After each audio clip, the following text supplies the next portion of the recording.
Hey guys, तो कैसे हैं आप सब। आई होप आप सब अच्छे होंगे। मैं भी ठीक हूँ। चलिए शुरू करते हैं स्टोरी जिसका नाम है बेइंतहा। मैं प्रीवियस पार्ट नहीं बोलूँगी, सीधा स्टोरी से शुरू करते हैं। आराध्या अमित के मॉम डैड से मिलती है। देन जब उसे पता चलता है कि विष्णु से रिद्धि की शादी होने वाली है, वो बिना किसी से कुछ कहे बस काम का बहाना करते हुए वहाँ से बाहर निकलती है और अपनी गाड़ी में आकर बैठ जाती है। यहाँ सानवी जब बाहर आती है तो देखती है आराध्या जा चुकी है। सानवी रोने लगती है। यहाँ रिद्धि भी किचन से बाहर आती है तो देखती है आराध्या जा चुकी है। रिद्धि सानवी को गोद में लेती है और पूछती है, क्या हुआ, क्यों रो रही हो। सानवी सारी बातें उसे बताती है। यहाँ आराध्या स्पीड ड्राइव करते हुए सड़कों पे अपनी गाड़ी को दौड़ा रही थी। वो कहाँ जा रही थी उसे खुद नहीं पता, बस उसकी आंखों के किनारे से आंसू निकल रहे थे और उसके मन में सवाल चल रहे थे, क्या इस बार फिर, क्या मेरी किस्मत में नहीं है और मेरे साथ ही क्यों। ये 3-4 सवाल उसके मन में घूम रहे थे। वो पता नहीं क्यों इस बार भी रिद्धि को खो देगी क्या, ऐसी बातें सोचते हुए ड्राइव कर रही थी। गाड़ी की स्पीड बढ़ती जा रही थी जितनी उसकी थिंकिंग बढ़ रही थी। वो बस रिद्धि के ख्यालों में खोई जा रही थी। At the last of and उसकी गाड़ी एक पार्क के सामने जाकर रुकती है जहाँ सुनसान सड़क भी थी। वहाँ वो गाड़ी से निकलते हुए और इधर उधर पागलों की तरह टहलने लगती है, अपने सर पे हाथ को फेरने लगती है और फिर खुद को कहती है, काम काम आराध्या, रिलैक्स हो जा, रिलैक्स। ऐसे कह के वो रिलैक्स होती है। गाड़ी से स्मोक की निकालती है और सिगरेट निकाल कर स्मोक करने लगती है। स्मोक करते हुए कहती है, अगर रिद्धि की खुशी विष्णु के साथ है तो मैं इस बार भी चुप रहने के लिए तैयार हूँ। मुझे नहीं चाहिए रिद्धि, मुझे पाना नहीं है, मुझे बस रिद्धि की खुशी चाहिए। रिद्धि अगर खुश है तो मैं भी खुश हूँ और मैं और क्या चाहती हूँ। सानवी और रिद्धि की खुशी ही तो मुझे चाहिए।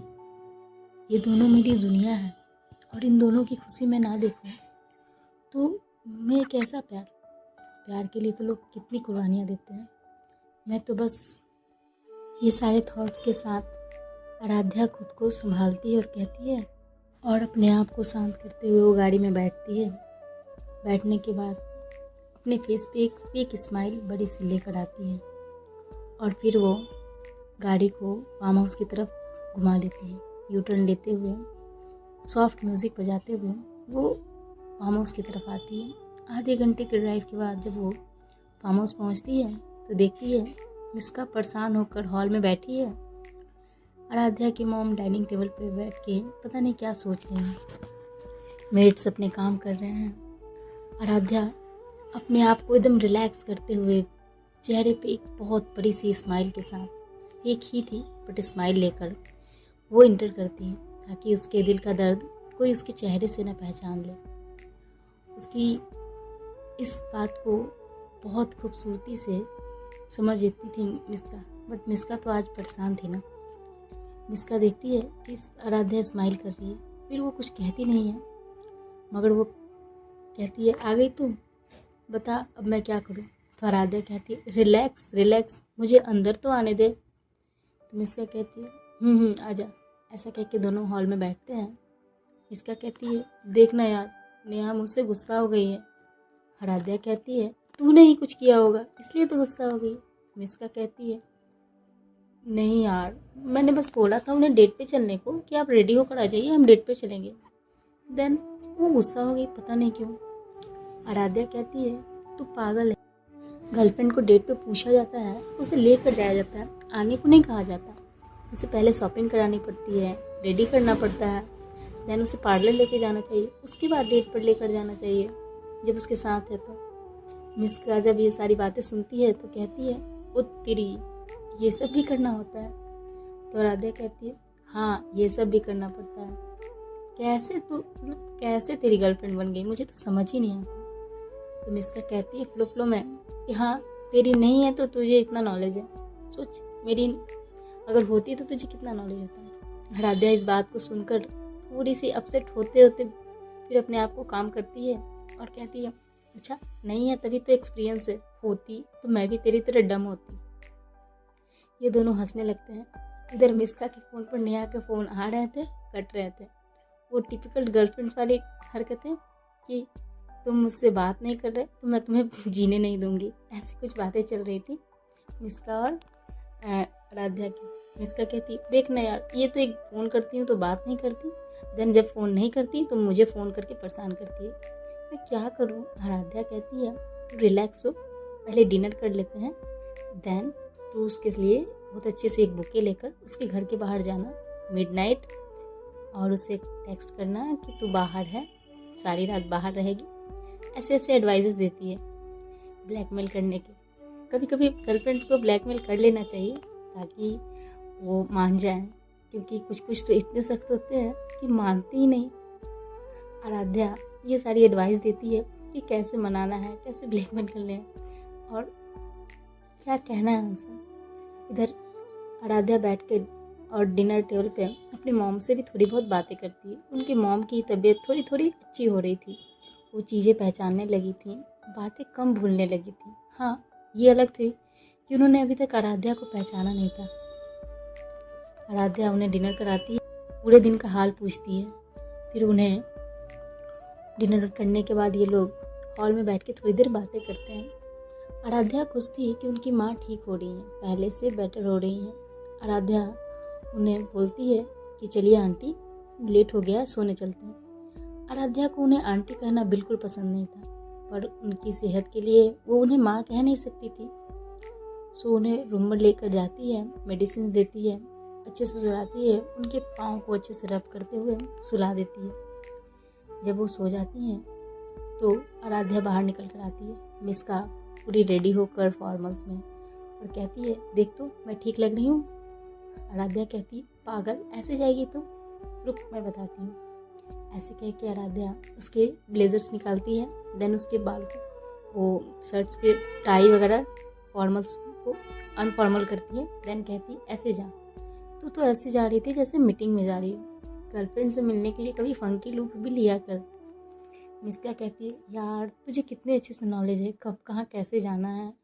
आराध्या कहती है अच्छा मक्खन लगाना बाद में, पहले सुन तो क्या करेगी। ऐसा कहते हुए आराध्या उसे बहुत सारे टिप्स देती है, उसमें 2-3 टिप्स बहुत यूनिक थे। देन वो मिस्का वहाँ से निकल जाती है। यहाँ इन सबको इस तरह हैप्पी रख के आराध्या जब अपने कमरे में जाती है, अपने डोर को लॉक करती है, देन डोर से अपना सिर लगाकर वहीं खड़ी हो जाती है। उसकी आंखों से नॉन स्टॉप आंसू बहने लगते हैं। वो आंसू मानो कि उसके दर्द बयां कर रहे हों। अकेले में रोने का दर्द बहुत डिफ़िकल्ट होता है। देन वो आंसुओं को साफ करते हुए कबर्ड की तरफ जाती है, वहाँ से अपने चेंजिंग्स के लिए कपड़े लेती है, चेंज करती है। देन वो ड्रिंक की बोतल निकाल कर ड्रिंक करने लगती है। ड्रिंक करते हुए आराध्या बस यही सोच रही थी कि इस बार भी मुझे अकेले ही रहना पड़ेगा, शायद पूरी ज़िंदगी मुझे अकेले रहना पड़ेगा। वो 2-3 ग्लास ड्रिंक करने के बाद उसे ख्याल आता है कि उसने सानवी को अकेले छोड़कर आ गई थी। देन वो उसी वक्त आराध्या को रिद्धि को कॉल करती है और पूछती है कि सानवी कैसी है। रिद्धि रात के 12 बज रहे थे, कॉल रिसीव करती है और कहती है हेलो, आप इस वक्त आप ठीक तो हैं। आराध्या कहती है हाँ मैं ठीक हूँ। आराध्या की आवाज़ थोड़ी सी लड़खड़ा रही थी क्योंकि उसने ड्रिंक कर ली थी। रिद्धि इस बात को पहचानते हुए कहती है आपने ड्रिंक की है, मैंने मना किया था ना आपको उस दिन कि आप ड्रिंक नहीं करेंगे, आप सुनती क्यों नहीं है मेरी। आराध्या कहती है यूँ गर्लफ्रेंड्स की तरह हक जताना बंद कीजिए, मैं जो पूछ रही हूँ वो बताइए। सानवी ठीक है, मैं चली आई थी जल्दी में, मुझे कुछ काम आ गए थे। रिद्धि कहती है हाँ वो अब ठीक है, मैंने कह दिया था कि आपको काम आ गए थे। देन वो उस टाइम बहुत रो रही थी। आराध्या कहती है ओके थैंक यू उसे संभालने के लिए, आई एम सॉरी मैं बिज़ी थी, दैट्स व्हाई मैं चली आई थी। रिद्धि कहती है इतनी भी क्या बिज़ी कि बच्चे से मिला भी नहीं। आराध्या कहती है मैं आकर मिल लूँगी उससे, फिक्र ना करे, मैं उसे समझा लूँगी। रिद्धि कहती है ओके। आंटी ठीक है। आराध्या कहती है सब ठीक है, ओके बाय गुड नाइट।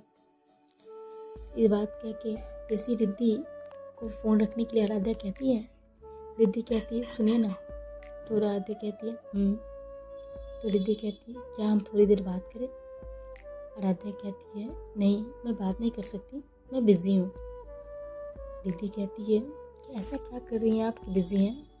तो रिद्धि की बात सुनकर आराध्या कहती है मैं किसी के साथ हूँ, बाद में बात करती हूँ। रिद्धि को थोड़ी सी बातें बुरी लगती हैं। देन रिद्धि गुस्से में फ़ोन रख देती है और सोचने लगती है ये किसके साथ है इस वक्त और कहाँ है ये। मिस्का को कॉल करूँ क्या? नहीं, मिस्का को क्यों करूँ।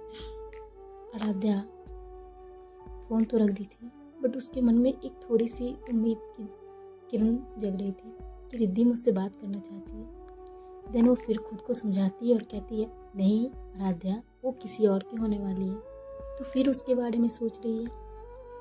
वो तेरी एक अच्छी दोस्त ही है, सिर्फ वो दोस्त भी नहीं कह सकती। तो तेरा और उसका रिश्ता सिर्फ एम्प्लॉय और बॉस का है, उससे पहले सीनियर और जूनियर का था। तो क्यों नहीं समझती खुद को। दोस्ती और प्यार ये तेरी किस्मत में नहीं है उसके साथ। ऐसा कहते हुए आराध्या अपने बेड पे जाकर लेट जाती है और उसकी आंखों से आंसू गिर रहे होते हैं। वो सीलिंग की तरफ देख रही थी, उसके कॉर्नर से आंसू गिर रहे थे। ना जाने वो कब उधर देखते देखते सो जाती है। यहाँ मिस्का यहाँ के घर से थोड़ी सी दूर पे अपनी गाड़ी को पार्क करके बैठी होती है और बैठ के गाड़ी में उसे कॉल कर रही होती है, बट नेहा कॉल ही नहीं रिसीव कर रही थी। मिस्का उसे ढेर सारे मैसेज करती है जिसमें लिखती है कि मैं आपके घर के बाहर हूँ, प्लीज़ नीचे आइए। नेहा जब ये मैसेज पढ़ती है देन वो अपने पेरेंट्स से छिपके नीचे आती है तो देखती है मिस्का गाड़ी में फ्लावर लिए हुए और केक लिए हुए और डिनर के जो भी प्लान्स थे वो रेडी करके और बैठी हुई है अपने गाड़ी को अच्छे से डेकोरेट करके। नेहा कहती है ये क्या है। मिस्का कहती है पहले ये ड्रेस लीजिए और चेंज करके आइए। नेहा ड्रेस लेती है देन फिर अपने घर में जाती है एकदम चुपके से एंड ड्रेस रेडी होकर आती है। जैसे ही वो बाहर निकल रही थी उसकी माँ उसे देख लेती है। नेहा अपनी माँ के सामने नज़रें झुकाकर खड़ी हो जाती है।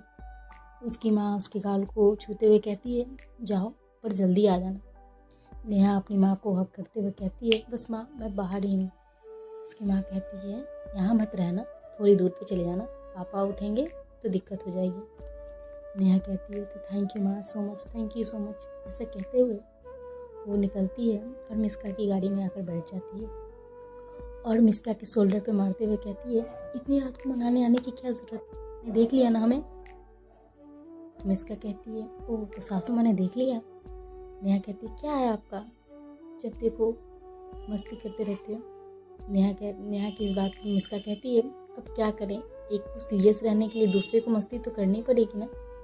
नेहा कहती है आपको इतनी लेट से आने की क्या ज़रूरत थी मुझे मनाने की, मैं गुस्सा थोड़ी थी। तो मिस्का कहती हाँ वो तो दिख ही रहा था, इतने सारे कॉल्स करने के बाद रिप्लाई नहीं मिलते हैं, जब मैं कॉल्स ना करूं तो कॉल्स करके मुझे परेशान किया जाता है, और इतना गुस्सा लाती कहाँ से हैं आप। तो नेहा कहती है बस आ जाते हैं, जब नखरे उठाने वाला कोई मिल जाता है ना तो नखरे करने का मन करता है। मिस्का बड़ी सी स्माइल के साथ बैक सीट से फ्लावर के बुके लेती है और उसे देते हुए कहती है ये आपके लिए, सारे आपके पसंद के फ्लावर हैं। नेहा उसे लेती है एंड बहुत खुश हो जाती है, उसकी स्मेल करने लगती है। ऐसे मिस्का बैक सीट से चॉकलेट का बुके लेती है और उसे देती है और कहती है ये चॉकलेट्स आपको बहुत पसंद है ना, ये भी आपके लिए। देन वो फिर बैक सीट से एक ड्रेस की बैग लेती है, देन वो उसे देती है। नेहा कहती है ये क्या है इतने सारे, मैं बस एक रोज से भी मान सकती थी, बस आप मुझे मनाने आ तो जाती। मिस्का कहती है मिस्का कभी काम थोड़े बहुत नहीं करती है, पूरे करती है, और एक नहीं मैं आपको ऐसे पूरे थाउजेंड्स नहीं, जितने बोलो आप उतने फ्लावर्स दे सकती हूँ, आपकी एक मुस्कुराहट के लिए मैं कुछ भी कर सकती हूँ। नेहा कहती है बस बस फिल्मी बहुत हो गया। ऐसा कह के मिस्का बैक सीट से फिर केक का बॉक्स निकालती है, देन वो आगे करते हुए कहती है केक कट करे।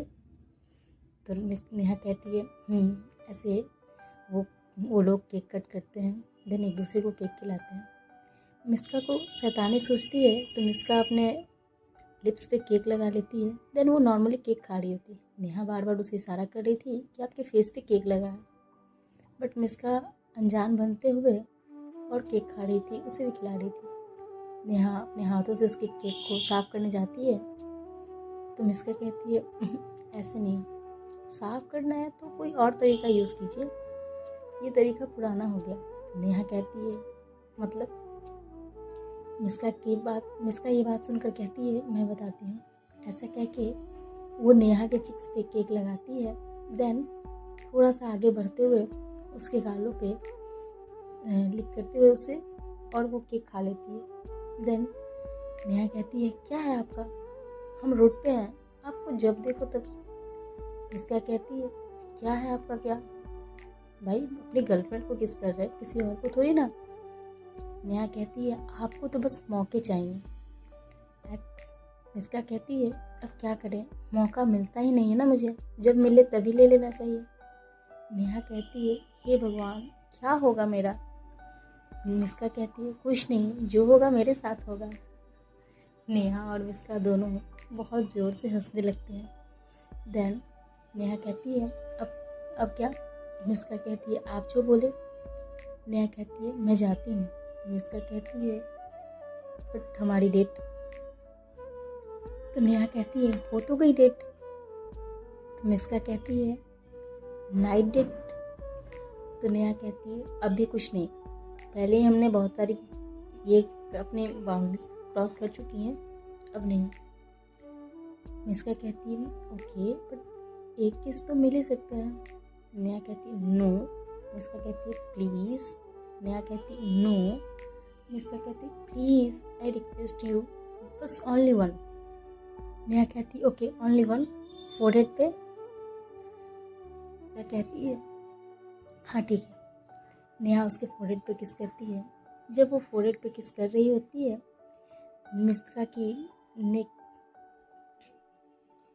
मतलब लिप्स नेहा के नेक के पास आ रहे होते हैं। मिस्का नेहा को बैक से ग्रैब करती है, अपनी तरफ खींचती है एंड उसके नेक पे किस करने लगती है। ऐसा जब करती है तो नेहा कहती है दिस इज़ चीटिंग, आपने कहा था सिर्फ फोरहेड पे किस, मैंने फोरहेड पे किया, प्लीज़ मिस्का छोड़िए। तो मिस्का कहती है छोड़ दूँ। तब तक तो नेहा अपने आप पे कंट्रोल खो चुकी होती है। मिस्का उसे सॉफ्टली किस कर रही होती है उसके नेक पे। देन वो उसे छोड़ देती है। नेहा अपने अनकंट्रोल सिचुएशन को हैंडल करते हुए होश में आती है और कहती है क्या है आपका। मिस्का कहती है क्यों, अच्छा नहीं लगा। नेहा कहती है क्या आप भी जब देखो। मिस्का कहती है मैं अपने पार्टनर के साथ कुछ भी करूं उसमें क्या दिक्कत है आपको, मैंने आपके साथ कुछ किया। नेहा कहती है आपका पार्टनर कौन है, मैं।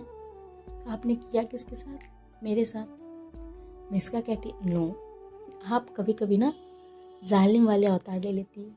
सो मेरी गर्लफ्रेंड तो बहुत स्वीट है। नेहा जब ये सुनती है बड़ी सी स्माइल करती है और कहती है आप पागल हैं, सच में बहुत बड़ी पागल हैं। मिस्का कहती वो तो पता है, पहले से थोड़ी थी, आपने कुछ ज़्यादा ही बना दिया। मिस्का और नेहा ये दोनों अपने मोमेंट्स स्पेंड कर रहे थे। इन लोगों की किसेस चलती है कार में ही। देन थोड़ी देर के बाद नेहा चली जाती है, मिस्का अपने फार्म हाउस चली जाती है। यहाँ जब से रिद्धि ने सुना था कि आराध्या किसी और के साथ है, रिद्धि की आंखों में नींद गायब हो गई थी। रिद्धि कमरे में कभी यहाँ से वहाँ टहल रही है, कभी इधर कभी उधर जा रही है। यहाँ आराध्या तो मस्त ड्रिंक करके अपने आंसुओं को बहाकर पिल्लों पे और सो चुकी है। जैसे वो हॉल में टहल रही थी, उसकी टक्कर हो जाती है विष्णु के साथ। विष्णु इधर से आ रहा होता है। रिद्धि कहती ओ सॉरी, मैंने देखा नहीं आपको। विष्णु कहता है इट्स ओके, बट आप इतनी रात को टहल क्यों रही हैं। रिद्धि कहती वो बस कुछ नहीं, नींद नहीं आ रही थी। विष्णु कहता है ओके, मुझे भी नींद नहीं आ रही थी, बातें करें।